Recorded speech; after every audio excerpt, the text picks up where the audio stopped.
kepada Dia. Makanya di akhir zaman nanti, Tuhan itu akan memulihkan segala sesuatunya menjadi baru. Sama seperti peristiwa air bah, yang dimana keturunan Adam pada saat itu, perkawinan campur antara keturunan manusia, anak-anak manusia yaitu keturunan Kain, dengan anak-anak Allah yang disebut dengan keturunan Set yang menghasilkan Nephilim, atau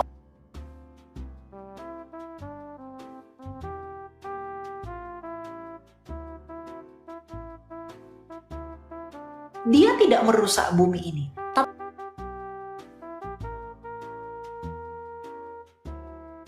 Tapi ketika nanti akhir zaman itu, Yohanes melihat gambaran ada kehancuran di sana, di sini, di sana, di sini. Ya, itu harus terjadi karena langit dan bumi yang lama ini akan berlalu. Tetapi firman Allah tidak akan berlalu. Makanya dikatakan di kitab Wahyu bahwa ada langit dan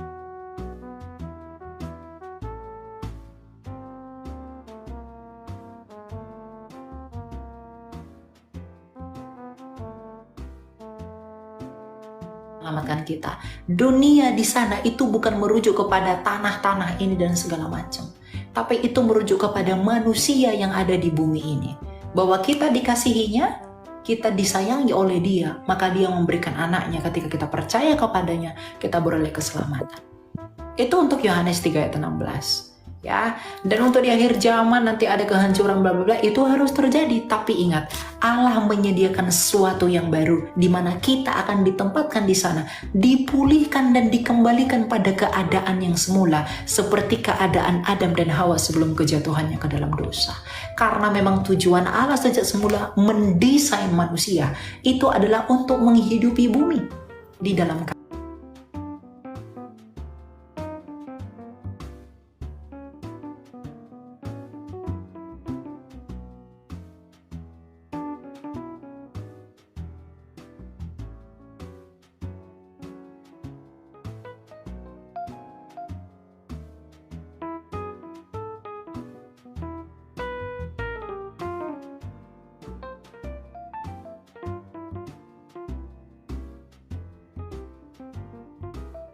kita melahirkan itu karena dosa. Ada orang menderita itu karena dosa. Ada orang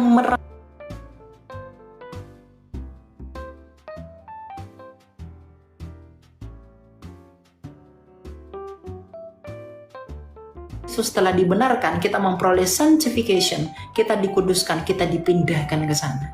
Kita kudus, langit dan bumi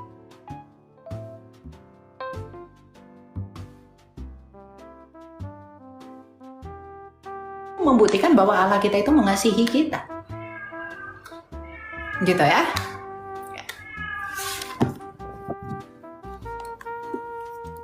Oke.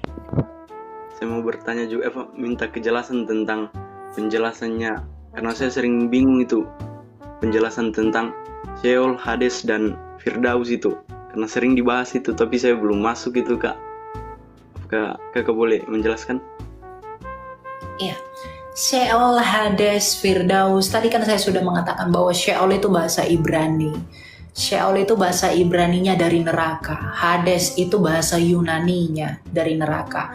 Firdaus itu juga adalah sebenarnya surga, ya, dalam pengertian tempat penantian atau dada Abraham. Paradeisos, ya, paradise. Ya, jadi ada memang kelompok yang menafsirkan bahwa Firdaus dan surga itu sama saja, tapi saya adalah golongan orang yang percaya kepada tempat penantian itu. Jadi Sheol itu adalah bahasa Ibraninya neraka, Hades adalah bahasa Yunaninya. Jadi ketika kita mati, kita tidak percaya pada Yesus, kita akan ditempatkan di Tartarus, tempat penantian. 2 Petrus 2 ayat 14. Ya, kita akan ditempatkan di Tartarus. Orang yang percaya kepada Yesus itu akan ditempatkan di Firdaus, tempat penantian sebelum masa penghakiman. Dan ketika Kristus datang menghakimi, Dia menghakimi kita, maka setelah selesai masa penghakiman itu, orang yang ada di Firdaus akan ditempatkan di surga, langit dan bumi yang baru, dan orang yang tidak percaya Yesus akan ditempatkan di Sheol atau Hades itu. Jadi Sheol Hades itu adalah tempat yang sama. Hanya perbedaan bahasa saja. Seperti neraka dalam bahasa Indonesia dan hell dalam bahasa Inggris. Jadi Sheol itu Ibrani, Hades itu Yunani. Gitu. Ya, Kak. Terima kasih atas penjelasannya. Saya sangat puas. Oke. Ya, terima kasih. Ya, oke. Yuk. Terus ya. Oke, silakan Anggiat, Pak Anggiat tadi on game ya. Puji Tuhan. Iya, ya salam Kak Elia ya. Terima kasih untuk kesempatan ini. Saya seorang rohaniawan, tetapi Pak Fredo. Saya cukup tertarik dengan statement dan penjabaran dari Kak Elia Meron ini.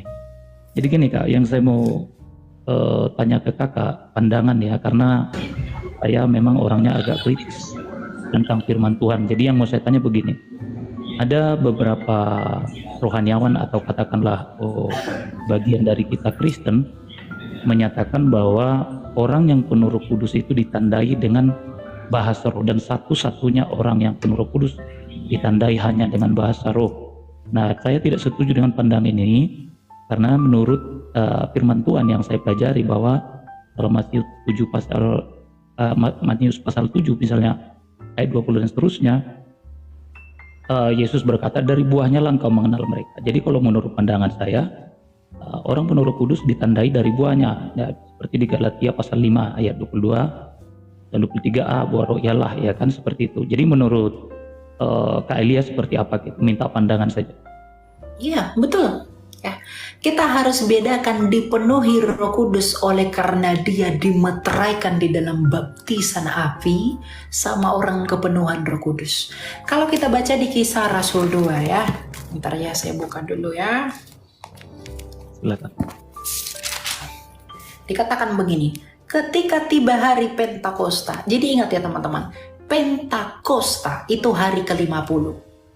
Hari Pentakosta dulu baru Roh Kudus itu turun. Bukan ketika Roh Kudus itu turun baru disebut Pentakosta, bukan. Ya, tapi pada hari ke-50, pada hari Pentakosta turun Roh Kudus. Jangan kebalik. Jadi bukan Roh Kudus turun baru disebut hari Pentakosta. Itu salah. Ya. Nah, itu saya hanya mengingatkan saja. Nah, di Kisah Rasul 2 dikatakan begini. Ketika tiba hari Pentakosta, mereka semua berkumpul di satu tempat. Tiba-tiba terdengarlah bunyi dari langit seperti tiupan angin keras yang memenuhi seluruh rumah. Tempat mereka duduk, tampaklah kepada mereka lidah-lidah seperti lidah api yang bertebaran dan hingga pada mereka masing-masing. Lalu mereka semua dipenuhi dengan Roh Kudus dan mulai berbicara dalam bahasa-bahasa lain, seperti yang diberikan oleh Roh itu kepada mereka untuk dikatakan. Nah, jadi orang berbahasa roh, berbahasa lidah itu adalah tanda kepenuhan Roh Kudus. Karena ada masanya mereka tidak lagi berbahasa roh. Saya mungkin di gereja berbahasa roh, tapi setelah pulang dari ibadah saya tidak lagi berbahasa roh. Artinya kepenuhan Roh Kudus itu sudah tidak terjadi lagi. Tapi bukan berarti saya tidak lagi memiliki Roh Kudus. Nah, jadi tanda orang kepenuhan Roh Kudus adalah bisa berbahasa roh, bisa bernubuat, karena itu bagian dari karunia roh.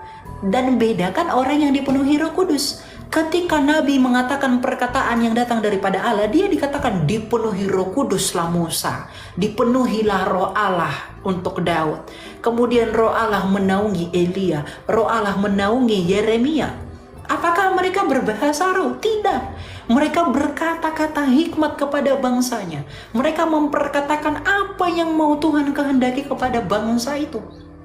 Ya, jadi bahasa roh itu sebagai karunia atas kepenuhan Roh Kudus, di mana Roh Kudus berkarya di atas mereka. Berbeda dengan Roh Kudus sebagai tanda yang memang diberikan untuk kita untuk dimeteraikan sebagai milik Allah. Makanya Yesus berkata, aku akan mengutus penghibur yang datang kepadamu yang keluar dari Bapa, yang akan senantiasa menyertai kamu sampai selama-lamanya. Itu Roh Kudus. Jadi kalau ada orang tadi betul Bapak katakan di dalam Matius 7 ayat 21. Bukan setiap orang yang berseru kepadaku, Tuhan, Tuhan akan masuk ke dalam kerajaan sorga, melainkan dia yang melakukan kehendak Bapakku. Artinya dari buahnya lah kita bisa mengenal iman mereka. Percuma kamu mengaku saya bisa berbahasa roh, saya bisa bernubuat, tapi tidak ada kasih di dalam engkau, itu tidak berguna. Bukankah Rasul Paulus berkata, alangkah lebih berguna bagiku berkata-kata sedikit dengan bahasa manusia daripada berkata-kata banyak dalam bahasa roh. Karena bahasa roh itu tujuannya adalah untuk membangun jemaat, untuk menginjili jemaat di dalam kepelbagaian bahasa dan variansi umat. Oleh karena itu, bahasa roh itu tidak dipandang sebagai sebuah kewajiban bahwa ketika kamu tidak bisa berbahasa roh maka kamu tidak ada Roh Kudus. Itu sesat. Banyak tokoh-tokoh Alkitab tidak berbahasa roh. Ya. Nah, jadi tanda orang dipenuhi Roh Kudus itu adalah dia berhikmat. Ada dua hal yang ciri-ciri orang yang dipenuhi Roh Kudus dalam hidupnya. Yang pertama, dia sangat mencintai firman Allah. Dia sangat mencintai kitab suci. Dia memiliki rasa penasaran untuk mengetahui apa yang dia percayai. Ingat, Roh Kudus diberikan sebagai penghibur untuk kita, untuk menginsyafkan kita akan dosa. Dan dosa kita itu akan diinsyafkan melalui apa? Roh Kudus atas apa? Pengetahuan kita tentang firman. Itu yang pertama. Kalau orang dipenuhi Roh Kudus, dia semakin cinta kepada firman Tuhan. Yang kedua, dia semakin cinta untuk melakukan dan taat. Makanya Rasul Paulus berkata, kerjakan. Gitu loh. Jadi bahasa roh itu tidak menjadi tolok ukur orang itu dipenuhi Roh Kudus atau tidak. Itu hanya tanda bahwa Roh Kudus berkarya bagi setiap manusia yang percaya kepadanya. Waduh, thank you Pak Fredo. Gitu ya. Ya, thank you Kak. Satu lagi nih Kak. Jadi memang kan kita kalau belajar ya konteks karunia roh atau bicara Roh Kudus itu kan spesifiknya di Kisah Rasul pasal 2, 1 Korintus pasal 12 dan Korintus pasal 14. Jadi saya pelajari di pasal 14, Paulus katakan saya lebih bagus mengucapkan 5 kata yang berarti atau yang punya makna daripada 1000 bahasa roh. Itu sia-sia aja dikumandangkan di udara. Jadi berdasarkan itu, Kak Elia, ini pandangan saja ya. Nanti ada saya pertanyaan lanjutan, tapi saya fokus di sini dulu. Bahwa pandangan saya, orang yang penuh Roh Kudus tidak diwajibkan atau dimutlakkan ditandai dengan bahasa roh. Begitu ya Kak ya? Itu jelas sekali, memang harus begitu. Jadi bahasa roh itu adalah karunia roh kepada siapa roh itu mau mengaruniakan. Untuk tujuan apa? Penginjilan. Ya. Ada memang bahasa roh yang dimengerti, ada yang tidak dimengerti. Kalau digunakan dalam pertemuan jemaat harus yang dimengerti dalam pengertian senulalia. Makanya ada orang diberikan karunia untuk berbahasa roh, ada juga yang untuk menafsirkannya. Karena memang tujuan bahasa roh ketika digunakan di dalam pertemuan jemaat adalah untuk membangun jemaat. Tapi ada juga bahasa roh yang tidak dapat dimengerti, ya. Misalnya 1 Korintus 14 ayat 2 dikatakan begini, siapa yang berkata-kata dengan bahasa roh tidak berkata-kata kepada manusia, tetapi kepada Allah, sebab tidak ada seorang pun yang mengerti bahasanya, oleh roh ia mengucapkan hal-hal yang rahasia. Itu tidak boleh digunakan di dalam jemaat. Itu harus digunakan dalam pertemuan pribadi dengan Tuhan. Misalnya ketika kita menangis, itu kita berbahasa roh. Karena mulut kita tidak berucap, tapi roh kita mengetahui apa yang disampaikan kepada Bapa kita. Atau mungkin dengan vokal-vokal apapun yang tidak kita mengerti, atau mungkin tidak ada yang mengerti yang mendengarkan, tapi kita gunakan dalam pertemuan pribadi. Itu kalau digunakan untuk membangun dirinya sendiri, itu mantap. Tapi jangan gunakan dalam pertemuan jemaat agar tidak menjadi batu sandungan. Itu prinsip yang Alkitab gitu. Thank you Kak ya. Berarti saya paham ya. Ya, begitu. Ini satu lagi Kak Elia, satu lagi ya. Saya memang setiap hari buka room rohani, room konseling, dan juga membuka sesi kayak Kak Elia juga sih ya, tanya jawab ringan. Tapi seminggu belakangan saya dicecar dan diserang oleh kelompok yang menamakan diri murid Yesus Kak. Jadi mereka menamakan diri murid Yesus, tapi mereka menolak Sang Bapa, mereka menolak juga Roh Kudus. Jadi tidak ada Bapa, tidak ada Roh Kudus. Jadi Allah yang Esa itu ya Yesus itu. Jadi artinya yang Yahweh ya di dalam terjemahan orisinil daripada Alkitab yang diterjemahkan di terjemahan baru sebagai Tuhan huruf besar semua. Nah itu menurut mereka adalah iblis, dan kelompok ini juga menolak yang namanya gereja dan juga gelar pendeta, ya seperti itu. Bagaimana menurut pandangan Kak Elia? Apakah Kak Elia sudah pernah?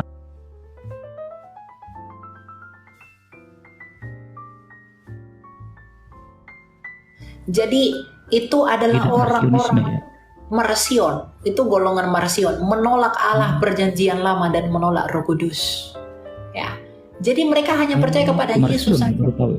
Ya, mereka membeda-bedakan Allah di perjanjian lama dan Allah di perjanjian baru. Padahal kita tidak bisa mengenal Dia yang menyatakan dirinya di perjanjian baru kalau kita tidak mengenal Dia yang ada di perjanjian lama.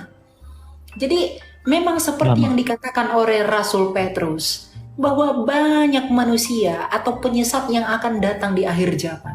Tapi itu harus terjadi agar semakin nyata, ada yang tahan uji, ada yang tidak. Maka kita begini Pak, rum-rum yang benar ini, kita harus setia untuk mengajarkan hal-hal yang setia, yang benar bagi setiap orang, agar tidak banyak domba yang disesatkan. Yes. Karena ingat, kita diselamatkan oleh karena iman. Kalau imannya sudah salah, mungkinkah penyembahannya benar? Mungkinkah praktik hidupnya benar? Perbuatan itu adalah buah dari iman. Kalau imannya sudah salah, mungkinkah terlahirkan buah yang benar dari iman yang salah itu?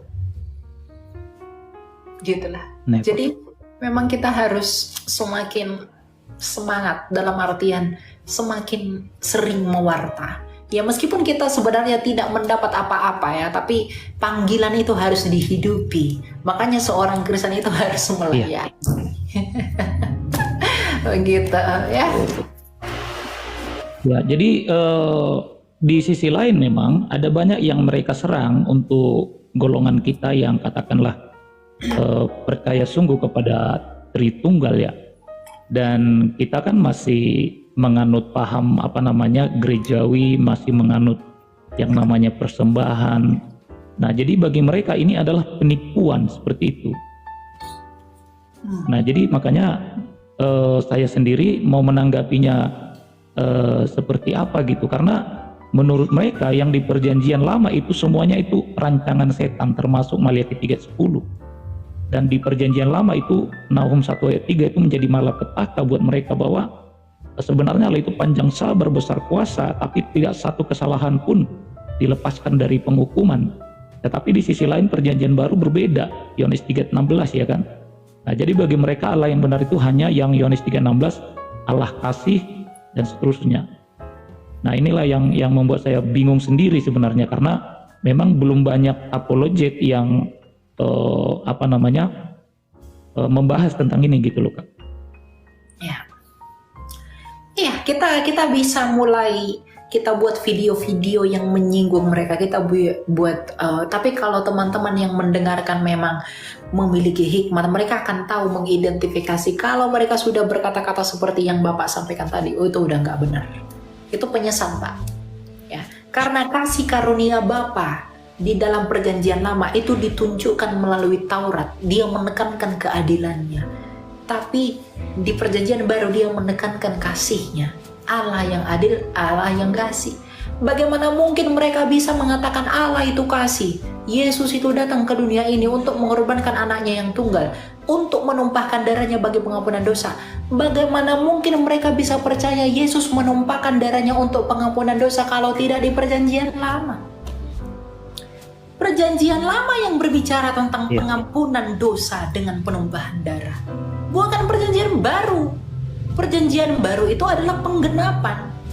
Jadi Yohanes 3 ayat 16, bahwa karena begitu besar kasih Allah akan dunia ini. Dari mana mereka bisa tahu Allah itu kasih? Kalau mereka tidak tahu apa wujud kasih itu. Wujud kasih itu adalah kematian Kristus untuk menumpahkan darahnya. Untuk apa? Pengampunan dosa. Dari mana kita tahu bahwa penumpahan darah untuk pengampunan dosa? Perjanjian lama. Allah yang satu, yang sama dan setia, yang memberikan janji itu. Jadi Kristus menggenapi itu di perjanjian baru. Jadi kalau memang dikatakan tipologi ya. Iya, itu salah sekali. Ya, Iya, iya. gitu. Oke, makasih Kak ya. Jadi saya apa namanya ya merasa ini juga sih ya, ada sedikit pencerahan dengan apa namanya golongan mereka itu namanya tadi Marcionisme ya, Marsion. Ya. Marcionisme. Jadi saya bisa pelajari lebih ini nanti ya. Karena memang hari-hari ini saya dicecar setiap hari dan disebut sebagai inilah kelompok pembunuh para nabi seperti itu loh. Nyanyinya. Bapak Jadi perlu- mereka anti dengan kita nyanyi memuji Tuhan. Iya, makanya Bapak perlu mengikat diri kepada kita orang apologet ini. Karena saya tidak membeda-bedakannya Pak, tapi cara orang berkhotbah pendeta dengan cara orang berapologetika itu beda. Ya. Yes. Orang berapologetika dengan orang berkhotbah itu beda. Orang berapologetika itu jauh lebih kritis karena yang dilawan yang tidak percaya. Kalau orang berkhotbah, dia menyampaikan meneguhkan yang sudah percaya. Dan orang-orang Marsion itu tidak percaya. Jadi kalau kita orang-orang yang biasa bertemu dengan seperti Bapak yang konseling dan lain-lain gitu kan, itu mungkin gimana ini gitu. Tapi kalau dengan apologet, ya, itu sebentar ditepis oleh mereka gitu. Saya percaya bahwa Bapak punya panggilan memang untuk menguatkan orang-orang yang sudah percaya, karena panggilan saya pun begitu, tapi cara saya berbeda apologetika. Kita semua punya panggilan masing-masing. Saya tidak lebih unggul dari Bapak, Bapak tidak lebih unggul dari saya. Kita sama di hadapan Kristus. Tapi strategi itu penting untuk menelanjangi siapa mereka. Yaitu para... Ya, jadi gini Kak Elia, jadi yang Kakak bilang tadi benar banget. Saya memang selama ini mengikat diri dengan para apologet, tapi sudah 6 bulan ya saya mundur dari dunia apologet. Jadi dulu kalau akun apologet saya ya bukan nama sebenarnya karena agak riskan gitu kan. Jadi saya beralih ke ya apa adanya saya dan melayani dengan apa adanya, tidak lagi di apologet. Tapi setelah saya lihat Kak Elia Miron ini berani on cam berapologet, ini luar biasa. Ini mirip-mirip Pak Mikana juga kan begitu. Ya, jadi apalagi kan Elia Miron ini kan seorang pria yang masih sangat muda, yang menurut saya masih sangat muda ya dibandingin saya. Nah, jadi menurut saya memang saya harus mengikat diri kembali kepada apologet. Tapi para apologet ini kadang-kadang ketika kita minta pandangan gitu, kita dianggap seperti penanya-penanya pada umumnya gitu loh. Nah, di situ kita kurang respectnya. Jujur aja baru kali ini saya dapat jawaban yang menganggap bahwa saya memang bukan sekedar penanya yang mau menyudutkan hostnya begitu loh. Ya, itu orang-orang yang tendensius banyak yang begitu Pak. Ya, oke deh, makasih. Tapi untuk sabarlah, kan Elia Alkitab kan bilang sabarlah kamu kepada saudaramu. Udah, kan waktu Tuhan itu yang terbaik. Ada saatnya Bapak dipertemukan dengan yang tepat. Mungkin bukan saya, mungkin nanti yang lain. Iya. Tapi itu buah kesabaran. Oke. Iya. Pokoknya ya saya sebenarnya sudah lama yang ngikutin Bro Elia Miron ini, tapi baru kali ini boleh gabung di Komal ini, dan ya kalau berkenan disenggol lah ya, karena kita satu satu basis lah ya, satu basis kerohanian. Ya kalau boleh. Ya sudah. Ya, makasih Elia Miron ya. Oke, Elia Miron, makasih untuk kesempatan ini. Saya off cam dulu ya. Oke, terima kasih Pak. Ya, Baik, Tuhan berkati selalu ya. Oke, silakan Rina Bululu. Ada yang mau kamu tanyakan? Rina? Halo? Oke, Rina Bululu tidur mungkin. Atau bagaimana Rina? Halo Kamu Kak ada? Elia. Ya, silakan. Ada yang mau kamu pertanyakan? Random aja nih Kak ya. Sebenarnya aku mau bertanya mewakili teman aku juga. Jadi dia itu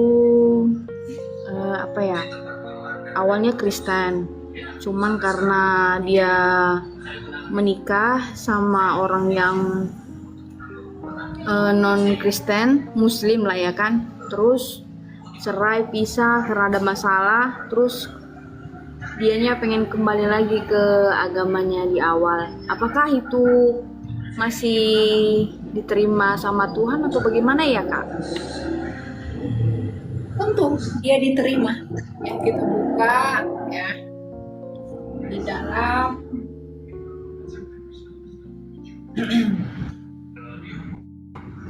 bentar ya.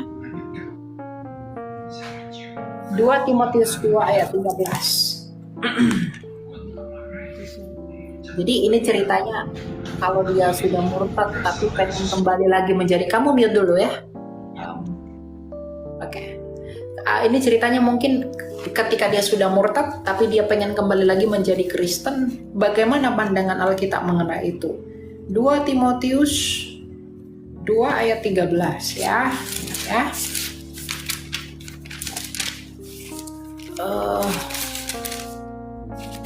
2 Timotius,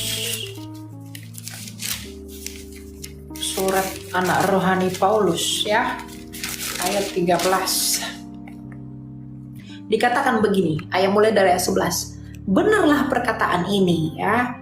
Jika kita mati dengan dia, kita pun akan hidup dengan dia. Jika kita sabar, kita pun akan ikut memerintah dengan dia.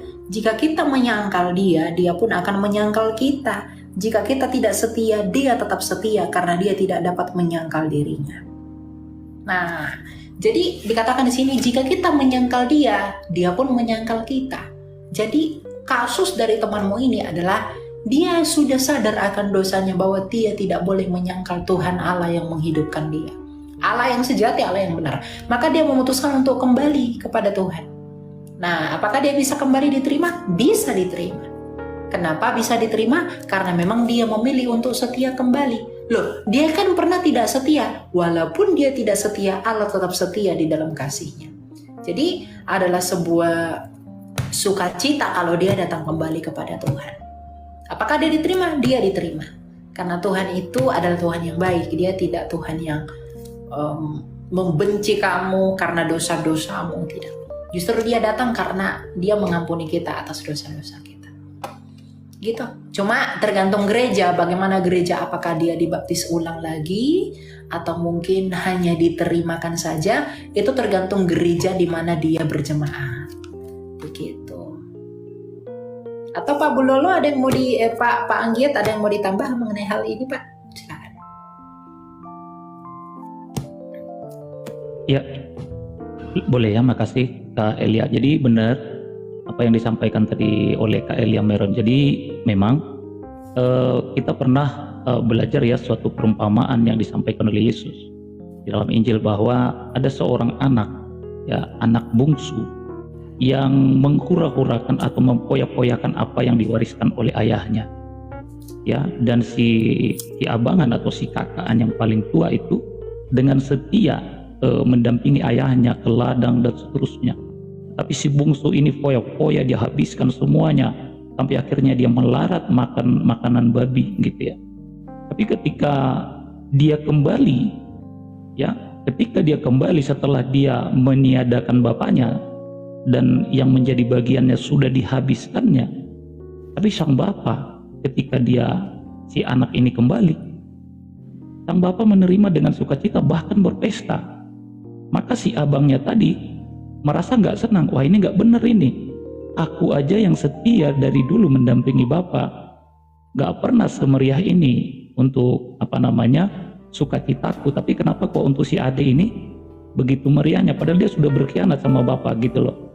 Nah Yesus katakan apa? Demikianlah bapamu yang di surga terhadap kamu, hai kamu orang jahat gitu loh.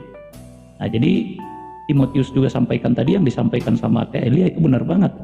Ya, Allah itu setia meskipun suatu saat kita jatuh kepada titik tidak setia, maka akan tiba saatnya ya kita mau kembali lagi, ya dia tetap setia, sini saya peluk gitu.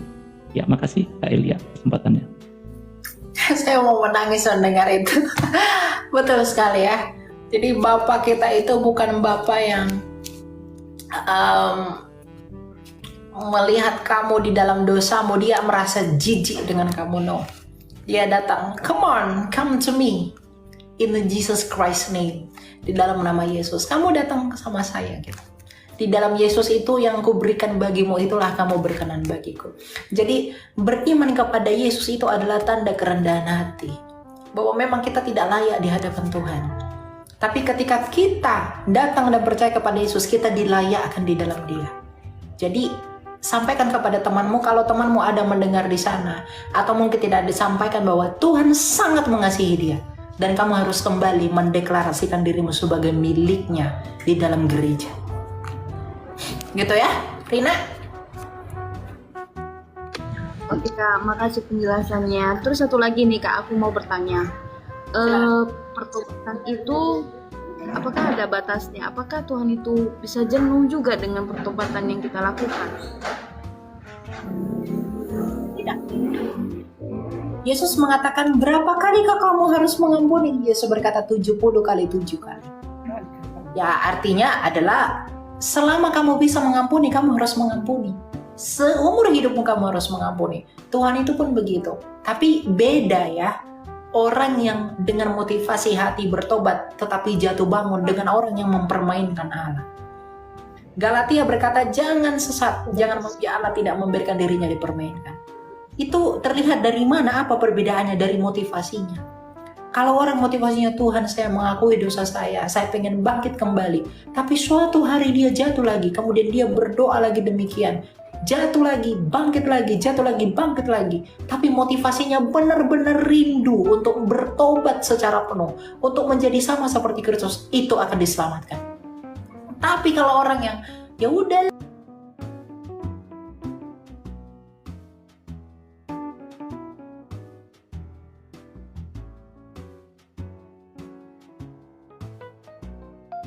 karena dia ngomong seperti itu menjadi tanda bahwa Roh Kudus tidak menghidupi dia, tidak menginsyafkan dia akan dosanya. Karena Roh Kudus sudah keluar dari dirinya. Ya, jadi semua terlihat dari motivasi. Ada orang yang berenang-renang di dalam dosa, ada yang sedang berjuang mengarunginya. Berbeda itu. Ya. Oke Kak, makasih penjelasannya. Oke, Tuhan berkati Rina ya. God bless. Oke Kak. Oke, silakan Ras. Ada yang mau kamu sampaikan, Ras? Oke Kak Elia, terima kasih atas kesempatan yang kakak berikan. Ya. Pertama, aku sangat tertarik ya yang barusan yang kakak Elia ceritakan tadi. Tapi mohon lebih diluaskan lagi pengertiannya tentang ada orang yang berenang-berenang di dalam dosa dan ada orang yang lagi berjuang nih untuk mengarungi dosa. Itu gimana ya Kak Elia? Iya, gini, itu terlihat dari motivasinya. Ada orang yang memilih berenang-renang itu ketika kamu melihat bebek, ya, kamu campakkan dia ke air atau ke kolam, dia akan memilih berenang-berenang karena dia suka di sana. Ya. Tapi ketika kamu masukkan ke sana kucing, dia akan berusaha untuk keluar, meskipun dia susah. Tapi dia berusaha, motivasinya air. Aku tidak mau di sini. Dia mau keluar. Berbeda dengan bebek yang melempar ke sana. Dia akan berenang-renang, dia akan menikmati itu, air itu. Itulah orang, ya saya mute dulu. Nah, itulah perbedaan motivasi itu. Jadi orang yang berenang-renang di dalam dosa itu seperti bebek itu. Tapi orang yang jatuh di dalam dosa, tapi berusaha keluar dari sana, namun seringkali gagal, itu motivasinya berbeda. Jadi kita harus bedakan itu. Gitu. Jadi itu perbedaannya. Orang yang berjuang untuk keluar sama orang yang memilih untuk berenang-renang. Seperti bebek yang ya ketika dia jatuh ke dalam air, dia berenang menikmati, dia happy di dalam air itu.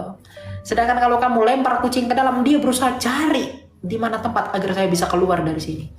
Meskipun dia sering kali gagal menjangkau tangkai pohon dan lain-lain, kucing itu tetap berjuang karena motivasinya apa? Aku nggak mau di air ini. Orang pun begitu, dia berusaha untuk keluar dari dosa, tetapi karena dia hatinya tidak mau di dalam dosa, tapi sering kali gagal. Tuhan melihat usahamu itu. Berbeda dengan ya udah nggak apa-apa, santai aja, berenang aja, gitulah. Itu motivasinya berbeda. Gitu, ya. Oke Kak Elia, gini kan, aku langsung contohkan sama diriku sendiri aja, sama akunya sendiri kan Kak gitu. Terkadang ya benar seperti yang Kakak bilang tadi, kita udah ngerasa nih kita ada di dalam dunia dosa kan gitu. Dan di situ saya pribadi udah berenang untuk nggak mau lagi lah di sini kan gitu. Dan finally ya memang berhasil keluar dari zona itu, tapi untuk sementara gitu Kak. Tapi di esok harinya Jatuh selalu lagi. ada aja jebakan yang akhirnya menjatuhkan aku ke sama gitu. Nah, Itu apanya yang salah Kak?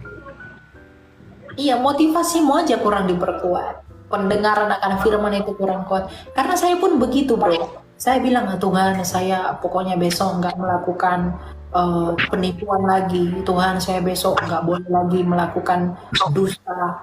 Tapi besok-besok, 1 minggu lagi, kita lakukan itu. Gitu loh. Iya, Itu namanya jatuh dalam dosa, betul. Itu terjadi. Tapi kan motivasi kita tidak mau untuk di sana, nyaman di sana. Tapi kita pengen keluar.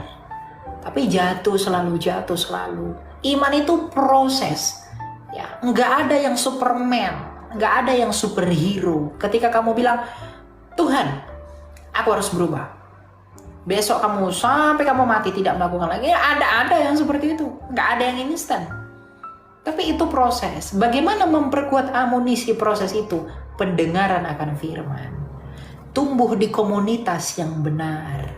Mencari teman yang benar. Ya, mulai menjauhi hal-hal yang mendorongmu melakukan itu lagi. Gitu.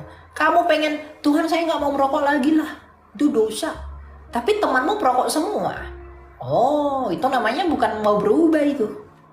Kamu harus mau meninggalkan itu. Gitu. Tuhan saya nggak mau bergosip lagi lah sama orang ini. Tapi kamu tetap bergaul sama mereka. Ya gimana kamu mau berubah? Meskipun kamu ngomong, saya harus ini. Tapi ketika kamu gosipnya agak enak dikit, mantap dikit, ngejerongos juga ke dalam. Jadi jadi kita sendiri sebenarnya yang memancing penyakit kita sendiri gitu. Karena kita merasa sayang meninggalkan sedapnya dosa itu. Tapi itulah yang Yesus katakan sebagai pemikulan salib. Memikul salib.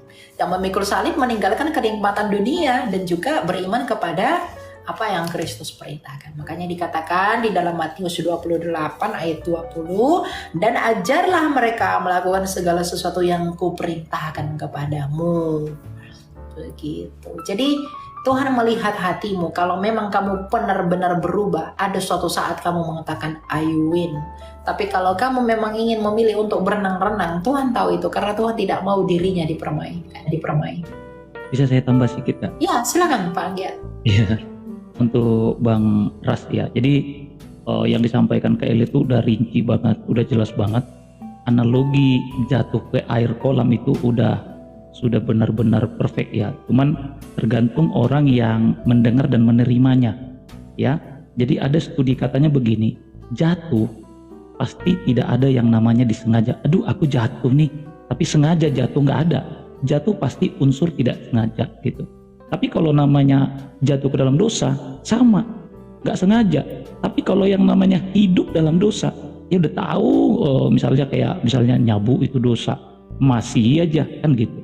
Ya, nah jadi Paulus katakan dalam Korintus ya, jangan kamu sesat, pergaulan buruk merusak kebiasaan yang baik. Jadi pergaulanmu itu seperti yang Kak Elia bilang tuh, ya udah tahu orang tukang gosip masih berteman, ya ngegosip. Udah tahu mau berhenti ngerokok, nemenin orang yang ngerokok. Nah itu contohnya. Udah tahu mau berhenti begal, nemenin begal terus nongkrong, ya kan? Jadi pergaulan yang buruk itu merusak kebiasaan yang baik. Jadi kebiasaan kita anak-anak Tuhan itu adalah berbicara dengan lisan yang baik, ya kan? Berbuat dengan pola tingkah laku yang positif seperti itu. Jadi intinya di pergaulan. Dan yang satu hal lagi, yang Tuhan lihat bukan wajahmu tapi hatimu. Ketika hatimu berjuang, Tuhan aku mau tinggalkan dosa. Kita kasih satu contoh saya sudah disebut sama Kak Elia itu. Misalnya katakanlah dosa mabok lah misalnya ya sederhananya. Tuhan aku mau tinggalkan mabok gitu kan. Nah tetapi si Bang Ras ini sudah tinggalin teman-teman yang suka bikin rusak itu, yang pergaulannya jelek sudah ditinggal, masih jatuh lagi mabuk. Pas sendirian juga masih kepengen kali, ya. Atau di satu kesempatan ada minuman yang bisa ditenggak begitu. Nah, jatuh lagi. Nah, yang model begitu Tuhan melihat hatimu. Pas sudah minum ada penyesalan. Nah, kesungguh-sungguhan hati itu yang Tuhan lihat, bukan jatuhnya. Kayak gitu ya. Thank you Kak Elia. Itu betul sekali. Jadi sikap hati ketika kamu jatuh dalam dosa itu, apakah kamu menyesali dosa itu dan meminta pengampunan kepada Bapamu? Apa? Let's let it flow. Oke, nggak apa-apa. Tapi kamu tidak minta pengampunan. Itu menjadi bukti adakah Roh Kudus yang menghidupimu atau tidak. Karena kalau kamu sadar kamu melakukan dosa, kamu akan menyesalinya dan berjanji untuk tidak mengulanginya. Meskipun kamu pasti akan jatuh lagi, tapi setidaknya itu menjadi bukti bahwa apa? Roh Kudus itu menghidupimu dan menginsyafkanmu akan dosamu. Daripada tidak sama sekali. Ya, tapi semua kembali kepada Tuhan. Tuhan tahu apa yang sebenarnya ada di dalam hatimu itu. Oke Kak, terima kasih ya.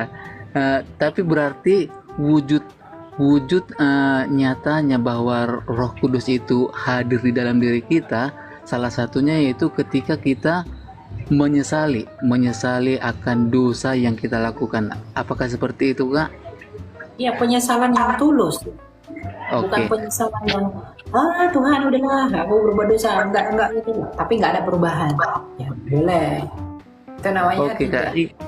mempermainkan. Ya itu sama. Itu sama ya seperti ibadah yang minggu yang kemarin saya ikuti di salah satu gereja di Jakarta ini. Memang di situ waktu khotbah pendetanya mengatakan ketika kamu merasa kamu sudah ada di dosamu udah banyak, intinya seperti itu. Cukup kamu sesali aja dosamu. Dikatakan pendetanya seperti itu, sesali dengan tulus dan kembali setia kepada Tuhan, kata pendetanya seperti itu Kak. Tapi langsung di situ aku sebentar itu sadar kan, cuman seketika aku menyadari apakah memang hanya dengan menyesali dosa itu memang benar itu dosa kita udah dihapuskan gitu Kak Elia. Ya, penghapusan dosa itu sudah selesai 2000 tahun lalu. Tapi tergantung kamu mau menerima penghapusan itu yang dibuktikan oleh perubahanmu atau tidak. Itu aja. Gak mungkin setiap kali kau berdosa meminta ampun, Yesus kau salibkan lagi. Bukan. Yang Yesus lakukan itu adalah mengambil kamu dari kutuk kematian. Kamu berdosa minta ampun, Tuhan disalibkan lagi. Bukan begitu. Yang Tuhan tebus itu adalah kamu dari kutuk dosa. Tuhan tidak mengambil dosamu, bukan kamu yang diambil dari dosa. Roma 6 ayat 23a, upah dosa adalah maut. Jadi kamu diambil dari maut, seperti kamu diambil dari lumpur hidup. Kamu selamat, tapi lumpur hidupnya tetap ada. Bukan lumpur hidupnya yang diambil sama Tuhan. Kamu entah dikemanakan gitu, di mana, disimpan ke sebelah. Enggak, dia mematahkan kutuk dosa yang adalah maut. Gitu ya Ras. Oke Kak, jadi gimana dengan pernyataan seperti ini Kak? Mungkin bukan aku aja, mungkin kita semua ya bahkan pernah selalu menyebutkan seperti ini di dalam doa kita. Ya Tuhan, untuk dosa yang saya perbuat, dosa yang saya sengaja maupun dosa yang tidak saya sengaja, mohon hapuskan itu.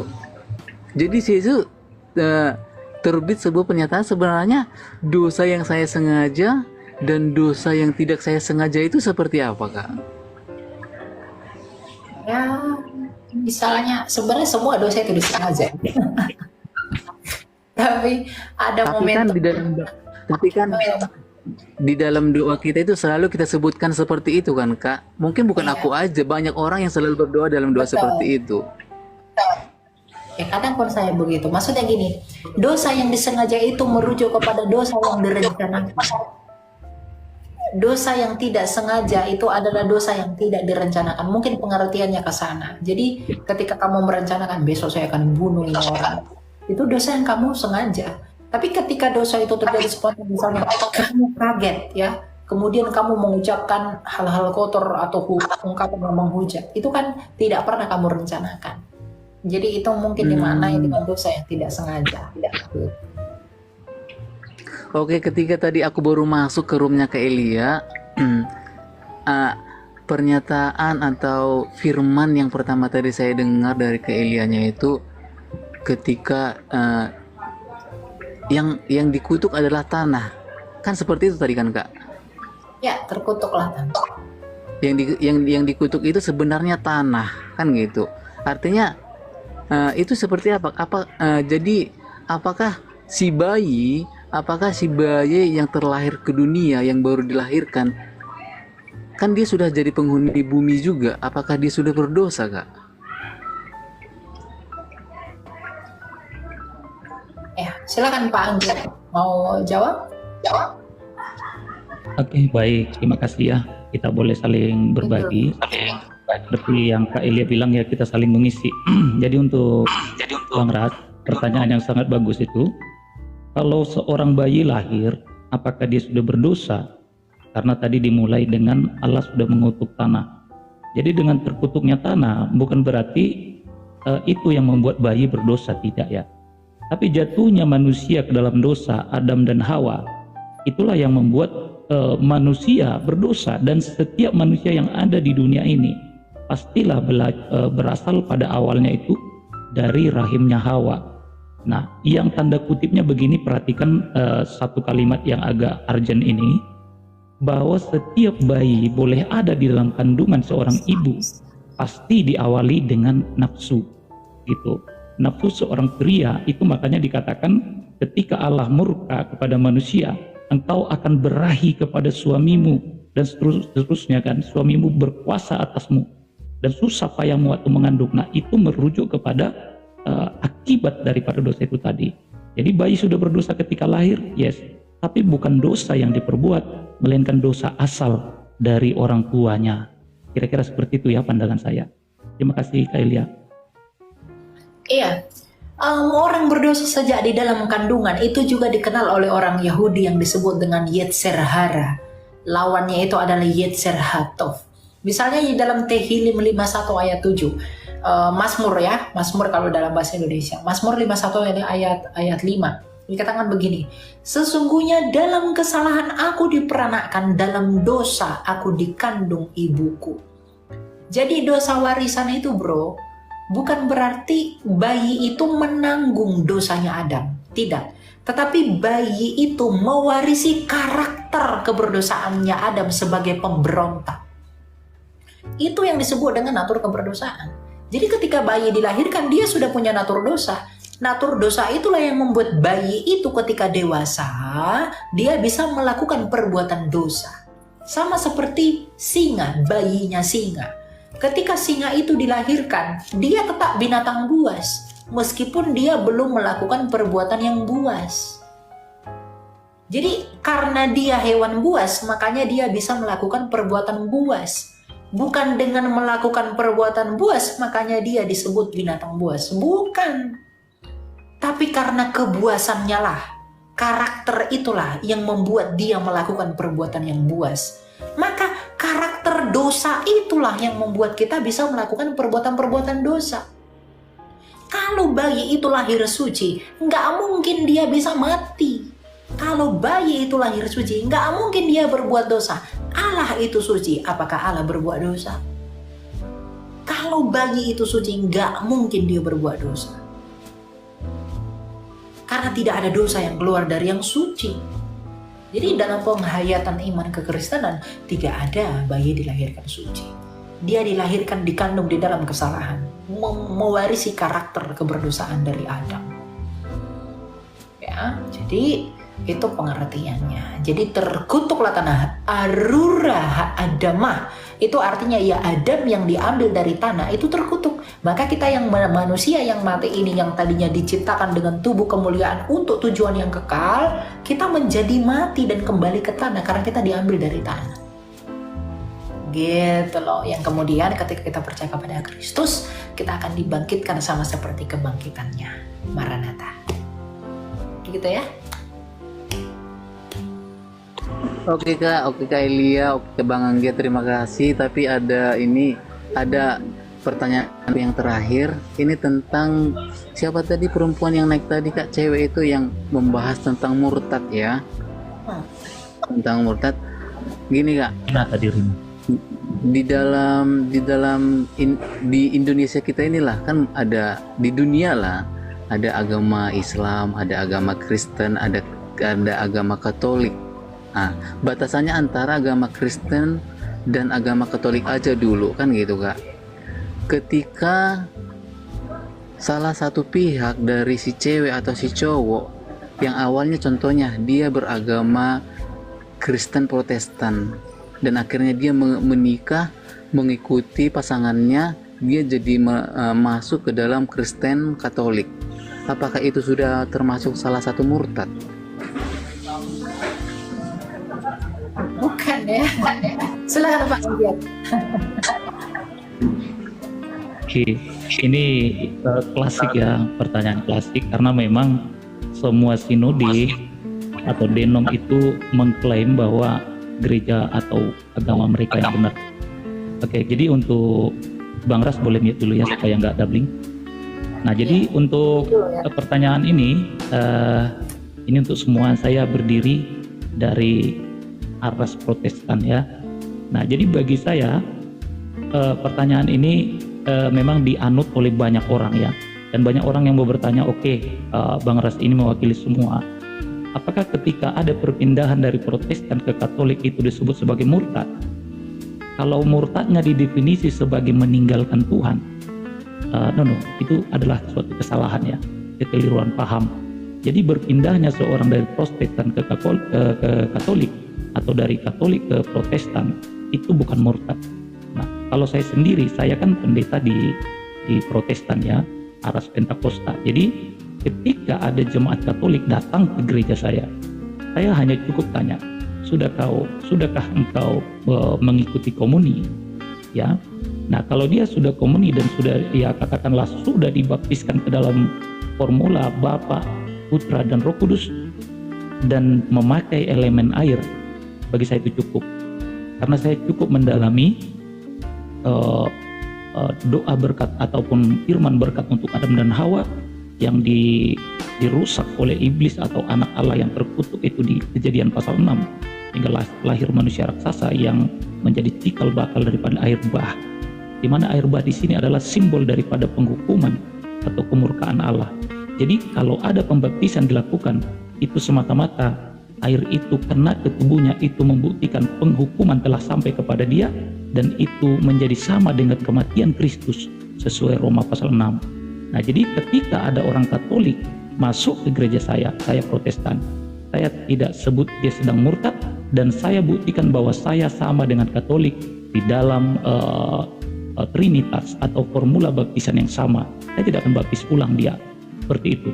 Nah, kalau sebaliknya yang dari gereja saya ke Katolik harus dibaptis ulang, itu urusan mereka. Memang tidak semua pandangan boleh sama ya, tapi pandangan saya itu bukan murtad. Kalaupun ada jemaat saya yang pindah ke Katolik, saya tidak sebut sebagai murtad, hanya pindah gereja. Terima kasih. Kembali ke Kak Elia. Betul. Itu saya sepakat, itu 100% saya sepakat. Karena gini bro, kalau kita lihat di dalam Ibrani 6 ya, dikatakan begini, sebab mereka yang pernah diterangi hatinya, yang pernah mengecap karunia surgawi, dan yang pernah mendapat bagian dalam Roh Kudus, dan yang mengecap firman yang baik dari Allah, dan karunia-karunia yang akan datang, namun yang murtad lagi, tidak mungkin nebarawi sekali lagi sedemikian, hingga mereka bertobat, sebab mereka menyalibkan lagi anak Allah bagi diri mereka dan menghinanya di muka umum. Pertanyaan saya, apakah di Katolik kita tidak mendapatkan penerangan hati? Kita dapat ini itu di Katolik. Apakah di Katolik kita tidak mendapat firman yang baik dari Allah? Kita mendapati itu. Kita mendapati itu di Katolik, kita mendapati itu di Protestan, kita mendapati itu di Ortodoks. Jadi esensi dari murtad itu adalah kita meninggalkan yang menerangi hati kita, berbalik menjadi ingkar atas iman kita. Jadi kalau kamu hanya sekedar pindah Katolik, itu hanya pindah denominasi, pindah Protestan, pindah Ortodoks. Tapi iman kamu itu tetap diteguhkan di dalam iman yang sama. Makanya dikatakan satu Tuhan, satu iman, dan satu baptisan. Saya juga tadi setuju dengan Pak Anggiat itu ya. Medianya harus dengan air, betul. Kalau ada orang dibaptis dengan bendera itu salah, karena saksi di bumi ini ada 3, ya. Ada air, ada air, ada roh dan ada api. Itu saksi di bumi ini. Ya, jadi kalau ada golongan-golongan yang dibaptiskan dengan bendera itu tidak pembaptisan dari Kristus, karena tefila itu adalah tanda pertobatan kita untuk menerima Dia. Gitu. Jadi pindah denominasi itu tidak murtad, kecuali dia pindah menjadi golongan sebelah dari gerakan-gerakan abad keberapa gitu ya, itu baru murtad. Gitu. Oke. Di room kakak ini Trinitas itu tauhid, mohon dijelaskan kak. Ya, Trinitas itu tauhid, cuma Trinitas itu lebih lengkap penjabaran. Karena tauhid kan Tuhan itu satu-satu, oke. Tapi ke Trinitas Tuhan itu satu, tapi di dalam penjabaran Dia memiliki firman, Dia memiliki orang lain-lain. Gitu. Yang saya tekankan itu kepada satunya itu. Ada tidak terima terserah kamu, bukan urusan saya. Gitu. Terhina ya. Oke, Bang. saya Rasya. Oke Kak Elia, Bang Anggiat, terima kasih atas penjelasannya. Terima Masih kasih. banyak lagi. Oke, shalom. Oke, Tuhan berkati ya.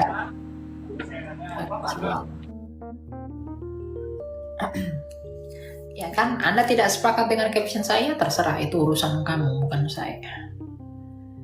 Ya. Oke, silakan Stanley Kristo.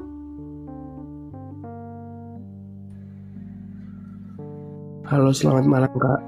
Ya malam, bro. Saya mau nanya mengenai predestinasi. Bagaimana pandangan Kakak soal predestinasi itu sendiri? Iya, saya percaya predestinasi, tapi bukan predestinasi ganda. Ya, saya percaya bahwa Tuhan memilih orang-orang tertentu, tetapi itu tidak berlaku kepada semua hal. Seperti misalnya Rasul Paulus. Rasul Paulus itu dipilih Tuhan. Sekinah Yesus Kristus menemui dia ketika perjalanannya ke Damsyik. Tapi itu membuat dia menjadi beriman. Saya nggak pernah ditemui cahaya Yesus sehingga saya menjadi buta. Nggak pernah itu. Tapi saya memilih dengan sadar bahwa saya mau percaya kepada Dia. Gitu. Ya, jadi saya percaya kepada predestinasi, tapi bukan predestinasi ganda. Predestinasi ganda itu adalah orang Tuhan menetapkan orang masuk neraka. Wah, itu bukan Tuhan yang saya kenal. Jahat sekali loh. Gitu. Jadi predestinasi itu, dan predestinasi itu tidak sama dengan takdir. Kamu harus bedakan itu. Kekristenan tidak pernah mengenal takdir. Predestinasi adalah penentuan Allah dalam pengertian pengetahuannya yang mendahului peristiwa di mana itu harus terjadi. Dan Dia memilih siapa yang Dia mau pilih. Dia menetapkan Abraham. Itu Dia pilih Abraham. Kita nggak bisa katakan Isim misalnya. Nggak bisa. Harus Abraham karena Dia pilih Abraham. Dia menyatakan dirinya kepada Abraham. Gitu. Jadi saya percaya predestinasi, tapi tidak dengan double predestinasi. Gitu. Ya. Kok boleh minta tolong dijelasin ulang maksudnya double predestinasi itu maksudnya kayak gimana ya? Double predestinasi itu pemahaman bahwa Tuhan itu menentukan orang masuk surga, Tuhan itu juga menentukan orang masuk neraka. Jadi Tuhan itu pilih-pilih, kamu ke surga, kamu ke neraka, aku campakkan gitu. Itu bukan, saya tidak percaya itu. Oke. Terus mengenai, saya kan mendengar beberapa hal mengenai predestinasi. Kemudian predestinasi kan bagaimana seseorang itu ditentukan oleh Allah untuk menerima keselamatan. Kemudian ada kata juga mengatakan bahwa keselamatan itu bukan hasil upaya kita sendiri, melainkan hasil pekerjaan Allah. Kemudian ada juga narasi yang mengatakan kerjakanlah keselamatanmu. Bagaimana hal-hal narasi-narasi itu bisa menjadi hal yang padu? Sejujurnya saya juga lagi bergumul soal itu. Iya. Bagaimana sih kok Tuhan bilang itu bukan hasil usahamu, tapi di sisi lain katanya kerjakanlah keselamatanmu. Kerjakan keselamatanmu itu dalam Filipi, ya. Begini bro, itu tidak bertentangan. Karena kamu menggunakan sudut pandang kacamata kuda untuk melihat keduanya itu salah. Ya, yang pertama kita bahas dulu, keselamatan itu bukan hasil usahamu, betul. Kenapa? Karena begini. Yohanes 3 ayat 16, karena begitu besar kasih Allah akan dunia ini sehingga ia mengaruniakan anaknya yang tunggal, supaya setiap orang yang percaya kepadanya tidak binasa melainkan beroleh hidup yang kekal. Tuhan itu mengaruniakan anaknya yang tunggal ke dunia ini untuk menjadi sarana keselamatan. Bukan karena apa yang ada pada kita. Bukan karena kita baik. Bukan karena kita melakukan pekerjaan yang sempurna. Bukan karena kita layak. Bukan karena kita oke di hadapan Tuhan. Sehingga Tuhan merasa penting, merasa perlu menyelamatkan kita. Bukan. Tapi oleh karena kita ini manusia di dunia ini begitu rusak. Kita tidak layak, kita tidak, bahkan Nabi Yesaya berkata apa? Segala perbuatan kami seperti kain kotor di hadapan Tuhan. Artinya kita itu memang tidak layak, kita harus mati ke neraka karena dosa kita. Tapi oleh karena kasihnya, murni dari hatinya mengenai keibaannya kepada kita sebagai ciptaan yang diciptakan menurut gambar dan rupanya, dia memberikan Kristus sebagai kita. Ketika dia mengaruniakan Kristus yang keluar dari dirinya, itu bukan karena hasil usaha kita, tapi oleh kemurnian dirinya. Itu maksudnya bahwa itu bukan hasil usahamu. Ya. Nah, masalah mengerjakan keselamatan, kita akan tahu keselamatan itu, kita tahu kita diselamatkan atau tidak kalau kita menerima anugerah itu. Kalau kamu menolak anugerah itu, Yohanes 8 ayat 24 sampai 25. Kalau kamu tidak percaya bahwa akulah dia, kamu akan mati dalam dosamu. Jadi kalau kamu menolak anugerah Allah yang tertumpah itu kepadamu, kamu akan mati dalam dosamu. Kamu akan mati. Kamu tidak akan diselamatkan. Tapi kalau kamu menerima kasih karunia itu, kamu akan diselamatkan. Sama seperti misalnya kamu ada ketemu pengemis di jalanan, kamu punya uang 5.000, ya. Kamu tidak melihat apapun dari pengemis ini, tapi oleh karena rasa kasihanmu kepada dia, kamu berikan uang 5.000 ini. Kamu berikan kepada dia, kamu letakkan di depan dia. Perkara dia menerima atau menolak itu, kalau dia menerima itu dia bisa makan. Dia menolak itu dia tidak makan. Tapi kamu sudah berikan uang itu kepada dia. Itu bukan karena perbuatan dari si orang itu, tapi oleh karena keibaanmu. Tapi apakah dia memiliki atau tidak memiliki uang itu tergantung dia menerima atau menolak. Pokoknya kamu sudah berikan bagi manusia. Nah, anugerah keselamatan yang diberikan bagi dunia itu seperti itu. Tuhan menumpahkan kasih-Nya di dalam anaknya yaitu Yesus Kristus, dan itu bergantung kepada apa yang kita responi atau tidak.